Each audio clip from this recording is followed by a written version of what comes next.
Hello everyone, this is Dr. Chris Quigley coming from Charles Street Family Chiropractic. I'm here to teach you how to do the wobble chair today. The wobble chair is a key component of your care in the office. It creates loading and unloading cycles, which the spine really likes. All right, these loading and unloading cycles are shown in the literature to help speed healing of your spinal discs and your ligaments. Another benefit is it warms up your spine to get worked on, so that enables us to do your adjustments with much less force than typically with a not warmed up spine. So, key component is you want to hold onto those handles. You want to adjust the height so your knees are at 90 degrees, knees shoulder width apart. Now, I usually have folks start out side to side, and then you go front to back.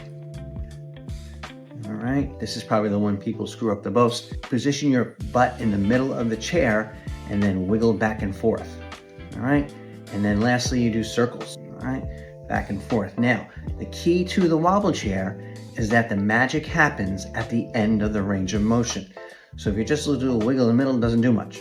So you get all the way each side, all the way front and back, and all the way in the circles.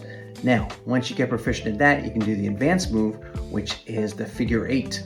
All right, so go back in this way, the fashion, and figure 8. Each time you do the wobble chair, you do it for 8 minutes. All right, and now the only people who don't do the wobble chair, if you have a hot disc, if there's a very inflamed disc, we want to keep that because obviously that might cause more inflammation. Now, another thing about wobble chair is that, especially if you have a chronic back issue, it might hurt a little bit when you first start doing the wobble chair. When I first started doing the wobble chair myself, it was sort of bugging me for like a month, and I called with Dr. Benton. I'm like, Doc, I'm doing this thing for a month. It's killing me. He says, good, do it more. So the moral of the story is, if you have a chronic issue in there, it's going to take some time for it to heal up. So don't be discouraged with that. This is Dr. Chris Quigley coming from Charles Street Family Chiropractic with how to do the wobble chair.